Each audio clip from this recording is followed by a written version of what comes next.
Welcome to Understanding Cancer. Today we're visiting with Dr. Bendell from the Sarah Cannon Research Institute in Nashville, Tennessee. Welcome to the show. Thank you so much. What we'd like to talk about today is colon cancer. And colon cancer is frankly just as common as breast cancer, but it doesn't seem to get anywhere near the attention. True, very, very true. I think maybe it's hard for people to talk about colons and the tests that go with them. Well, that's actually a good place for us to start. How is colon cancer typically diagnosed? Typically, we see people get diagnosed with colon cancer after colonoscopies or screening. And that's when we hope to get people diagnosed with colon cancer, because usually when people are diagnosed on screening, the colon cancer is found to be at a lot earlier stage where we can cure the colon cancer. And screening is a little bit controversial in the United States, but pretty much people will suggest that having a screening sigmoidoscopy every 3 to 5 years or having a colonoscopy every 5 to 10 years would be a good enough screening tool to be able to catch polyps while they're still in the polyp stage and have not become overt colon cancers yet. And when do the organizations recommend that screening begin? So for the average person, average risk, you'd be looking at about 50 years old to start your screening. Now, if you've had what they call a first-degree relative, a mother, a father, a brother, a sister, or even a child with colon cancer, they would suggest that you get tested about 10 years earlier than the age of diagnosis of that family member that had colon cancer. And in fact, sometimes people even go as far as to suggest that if you have grandparents that had colon cancer or there's some sort of hint of cancer within the family, to get tested a little bit sooner. So most patients that are diagnosed with colon cancer have the disease detected on a screening colonoscopy or a sigmoidoscopy. That's what we hope for. Occasionally we do see patients that come into us when they've had a change in their bowel movements or they've had some sort of symptoms from their colon cancer rather than being screened. Oftentimes when you have symptoms from your colon cancer, that can suggest that we catch the colon cancer at a little bit more advanced stage. So we prefer to see people come in with diagnosis at screening.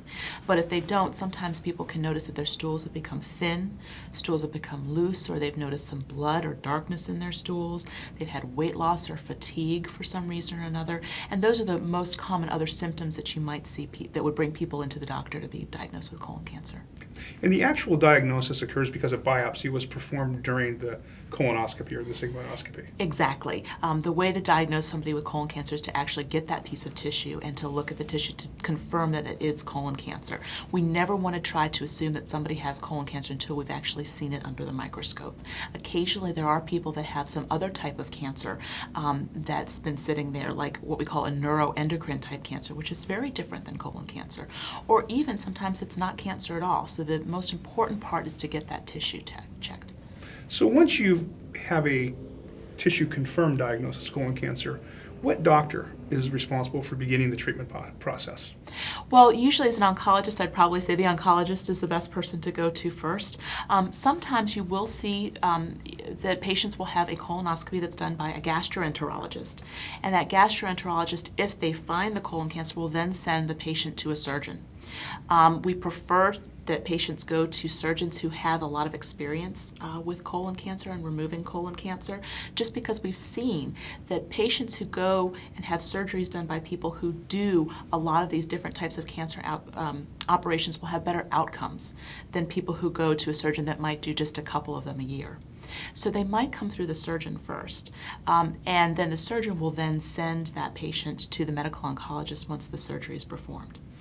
Okay, so when I saw patients, that was kind of how the workflow went. It was typically, the oncologist was typically the second person that was involved in the process after the surgical removal of the cancer had actually taken place. Today, are more and more people getting to a medical oncologist first? It's still a little bit mixed, but usually they do come from the surgeon first. One reason as a medical oncologist that I might like to see the patient before the surgeon is to make sure that the appropriate what we call staging tests are done. Now, most surgeons do these, but what these staging tests are CAT scans of the belly to make sure that there's no sign of spread of disease to other organs such as the liver or lymph nodes. And we would also recommend patients get either a CAT scan of the chest or a chest x-ray to make sure there's been no spread to the lungs. The other thing that we do like to get as a blood test prior to them having the original cancer removed, which is a blood test called a CEA. And for some patients, when that CEA is high, it suggests to us that the colon cancer is active. And when the CEA goes down to low, that tells us that the colon cancer is dormant. And it's good to be able to follow that level and know who we can follow that level in. So as a medical oncologist, we do like to have these tests done. And sometimes the surgeons do them, sometimes they don't. So we do like to be involved, but mostly the surgeons will sort of take the handle right off the bat.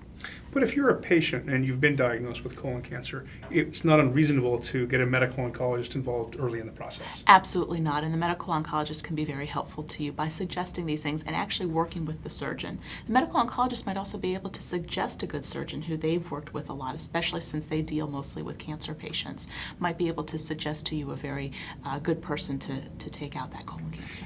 And what is going to be the primary treatment for colon cancer? So the best treatment for colon cancer is surgery. Surgeons always joke to cut is to cure, which is very true. If we are able to remove the colon cancer and it's just in the colon, the primary treatment is to get that cancer out and to find out how far that cancer has spread. Some patients might be done after the surgery and just be followed up with regular CAT scans and blood tests and colonoscopies. And then some patients might need chemotherapy after their surgery is performed to increase their chance that the surgery has caused a cure. When the surgery is completed, you can, and the staging workup is completed, you Yep. can actually assign a level that the cancer has spread to the patient called a stage. Exactly. Okay. And the earlier stage cancers are treated primarily with surgery, but later stage cancers may have other therapies involved. That's right. So what we call stage 1 cancers or stage 2 cancers, which are confined only to the colon and the colon wall, are generally treated with surgery only. There is some controversy as to what we call stage 2 cancers, where there has been, it's confined to the colon only and has not gone to any local lymph nodes, but some patients will have treatment recommended to them, and we can discuss that, who those patients are. And then there's patients with stage 3 cancer who have their cancer confined to both the colon and the local lymph nodes, and then patients who have stage 4 cancer who have colon cancer that's spread to other organs. Cure is available to all of these patients, depending on how far the cancer has gotten. So for instance, with patients who have stage 3 cancer, where it's gone to local lymph nodes, they can have their colon cancer taken out, and we would typically recommend about 6 months of chemotherapy after that colon cancer is taken out to improve the chances of having that surgery be a cure. For patients with stage 4 cancer, where it's spread to a different organ, such as the liver or the lung or lymph nodes that are farther away than just the local colon lymph nodes, we can even cure some of these patients now with some of the more advanced chemotherapies and surgeries that we have. So it's always important to have the surgeon and the medical oncologist take a look at the pathology and at the CAT scans and the staging workup to make sure that you're on the right treatment path. So the primary local treatment is surgery, but because we know that some of these cells have already left the colon, we're going to look at additional therapies to reduce the patient's chance of experiencing a recurrence. That's right. So the primary treatment is going to be surgery. And you've already mentioned that chemotherapy is used in the stage 3 patients. But I see you hedging a little bit in the stage 2 patients. Yes. Is chemotherapy standard for stage 2, or is it a little controversial? So chemotherapy for stage 2 patients is very controversial. There are some patients with stage 2 disease where it's not controversial, and there's almost a universal recommendation to give chemotherapy in the stage 2 setting. And these are patients who come in and they have something called a T4 tumor, where the tumor has spread outside of the colon wall. So those patients should be getting chemotherapy. For patients who had what we call inadequate lymph node sampling, if there were less than 12 lymph nodes that were looked at in the pathology specimen, one can suggest that they hadn't had enough lymph nodes looked at to say whether or not they were stage 2 or stage 3, so people will recommend chemotherapy based on that. For patients who have tumors that are called poorly differentiated tumors, when the pathologist looks at the tumor under the microscope, the less and less the cancer cells look like real colon cells, they call them less and less differentiated. So if they're poorly differentiated, one would suggest that you should probably receive chemotherapy if you're stage 2, just because those patients or those tumors tend to be a little bit more aggressive. Is chemotherapy ever recommended for stage 1 patients? No. Okay. chemotherapy should not be given routinely for stage 1 patients. So you're seeing a patient that's been recently referred to you that you're going to recommend chemotherapy to. Yeah. How do you describe chemotherapy and the potential benefits of receiving it? Sure. I find that a lot of patients, when they come in to see me for the first time, are very nervous about chemotherapy because they've had family members that have been treated in the past with very aggressive chemotherapies, or they've watched a lot of television or movies that show people getting very sick with chemotherapy. And what I do try to reassure them about is chemotherapy these days is a lot different than it used to be.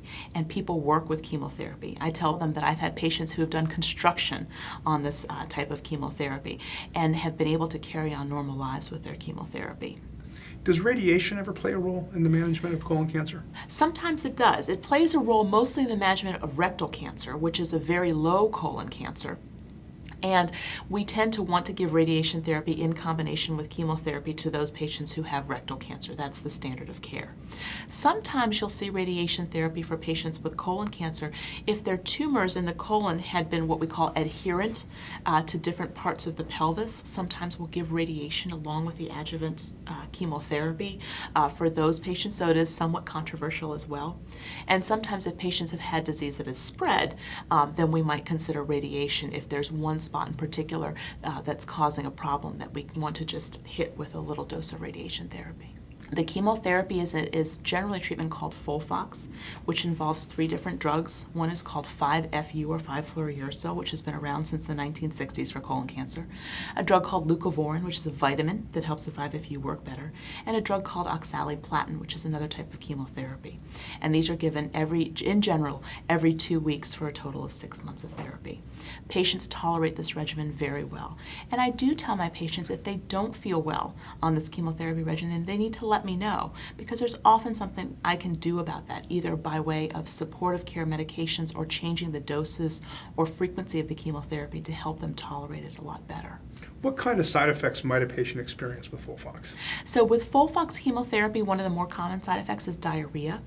Less than 1% of patients will have a very, very serious diarrhea, which is a life-threatening diarrhea, and would happen right away, and we would know it. And I tell the patients that if they start to notice that they have diarrhea, to take Imodium, and I recommend that they take 2 Imodium every 2 hours, and if they aren't able to control their diarrhea, to call into the office. The office knows, and the doctor knows, to stop their chemotherapy if it's still running, and to try to get them in to help support them. Some people may have some mild nausea or vomiting, but we have wonderful medicines now that can curb that and have people tolerate it very well. And the other thing we see a lot of is what we call numbness or tingling in the fingers or toes. And this happens because of the oxaliplatin. And what I tell patients to do is watch that. And if it starts to be something that lasts and lasts and lasts, that's a sign for me to either stop the oxaliplatin or decrease the dose so they don't get any kind of permanent numbness or tingling in their fingers or toes. If people do develop the neuropathy or the tingling and numbness, does it tend to resolve or is it permanent? So it tends to resolve, but it can resolve over years. In the studies that were done originally with the Folfox regimen, it can take sometimes up to 3 years to have that numbness or tingling resolve. And there is a very small percentage of patients where it's permanent. So we tend to be very sensitive when people start to get this neuropathy or numbness and tingling to try to get on top of it very quickly so you don't run the risk of having a permanent problem with neuropathy. Now, when you're discussing chemotherapy with an early stage patient, how do you quantify the potential benefits of receiving chemotherapy? Yeah. Well, there are computer programs that can calculate out specifically for the patient what their risk of having their cancer recur is. But what I do is I give them almost a numeric education on the risk of recurrence. So what I say is the very average stage 3 cancer patient has about a 50% chance of having their cancer come back. What adjuvant chemotherapy will do, or the 6 months of Folfox chemotherapy will do, is decrease that risk by about 25%. So it's going to take them from a risk of 50% recurrence to about 37.5% recurrence. And that gives people a little bit of an understanding of how much benefit this therapy can give them. And I can also tell them that we've seen in clinical trials that more people survive if they have this adjuvant therapy because of this decreased risk of recurrence. So even though it's about a 25% drop in the risk of recurrence, that's still pretty significant and worth the 6 months of chemotherapy. Now, some patients might say,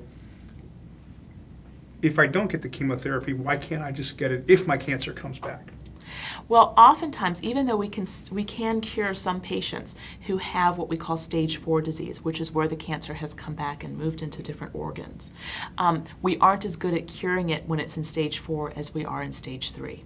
So it depends where it comes back and how it comes back. And so what we just don't want to do is let that cancer loose and give it a chance to grow. Because once we've done that, it's very unpredictable as to where it's going to recur and if we're going to be able to cure somebody when it does recur. Do clinical trials play a role in the management of, again, early stage disease, not late stage disease? I think clinical trials in any stage disease are the most important things that we can do. Clinical trials give patients the opportunity to have new agents that are being studied for the treatment, and all of the agents that we have now for the treatment of colon cancer were once in clinical trial. And the patients who received those in clinical trial obviously benefited from them. And they're going to help us not only help the patients that are on the trial, but help future patients with colon cancer. So I do believe that clinical trials are a mainstay in the treatment. And if there is a clinical trial that's available to you as a patient, I usually highly suggest that people try those clinical trials because of the potential benefits that it has for either the patient themselves or for future patients with colon cancer. So in summing up the management of early stage disease, it's curable. Yes, Chemotherapy reduces the risk of recurrence and prolonged survival. absolutely. And clinical trials do play a major role in patients' treatment decision making. Yes, that's exactly what we want to say to people, is we can cure them. Stay and take that chemotherapy to increase that hope for cure, and then try those clinical trials to maybe increase that hope for cure even more. Most colon cancer patients are diagnosed with early stage cancer, although some actually do present with advanced disease. And some patients are going to recur from their original diagnosis of colon cancer, and together we call those patients metastatic. Yeah. Can you explain to our viewers what it means to have metastatic colon cancer? What it means to have metastatic colon cancer is that the colon cancer has spread outside of the area of the colon. It can spread to usually the liver first. Sometimes it spreads to the lungs, and sometimes it spreads to local lymph nodes. Very, very, very rarely, we can sometimes see it spread to bone or brain, but those are very rare cases. But what it tells us is that it's just gone outside of the area of the colon. So when you see a new patient referred to you with metastatic colon cancer, what do you tell them? I tell them, first of all, don't lose hope. What I try to do initially is get a sense of where their metastatic disease is, because there's some patients with metastatic disease that we can still cure of their metastatic colon cancer. And it depends if the disease is in the liver only and it's not all over the liver but maybe in specific places within the liver, or if it's within the liver and maybe one spot in the lung. Sometimes these patients can be cured with surgical resection of their metastatic disease. And sometimes we'll give chemotherapy before sending them to surgery. Sometimes we'll give it after sending them to surgery. So that's the first thing that I want to check on all of my patients, is to see, are they patients that could possibly be cured of their metastatic disease? If they are, usually I will consult with a surgeon who will help me make that decision as to whether or not a surgical cure is possible for those patients. For patients who are not surgical cure candidates in the metastatic setting, I tell them that our goal is to help them live as well as they can for as long as they can. And what we want to do is combine increasing their survival with chemotherapy treatments with giving them chemotherapy they can tolerate and that they can live every day with and that they don't feel poorly from. So a lot of patients will come in very scared that they're going to get some sort of horrific treatment that's going to make them feel bad. And what I try to do is reassure them that no matter what, we're going to help them with the symptoms. And we're going to help them with the symptoms of their disease as well as the symptoms of their treatment, and make it so that they have a good quality of life. In summing up, is there anything in particular you'd like to tell cancer patients with metastatic colon cancer that they should really think about when they're diagnosed? Don't give up hope. Never suffer in silence. Always tell your doctor something's going on, because there's oftentimes something people can do about it. And try clinical trials, because there's so many good trials that are out there that are going to be the way that we find the cure to treating metastatic colon cancer. Well, it sounds like very good advice, and I really want to thank you for joining us today. Thank you. And I do hope you'll come back and visit with us again sometime. Thank you so much.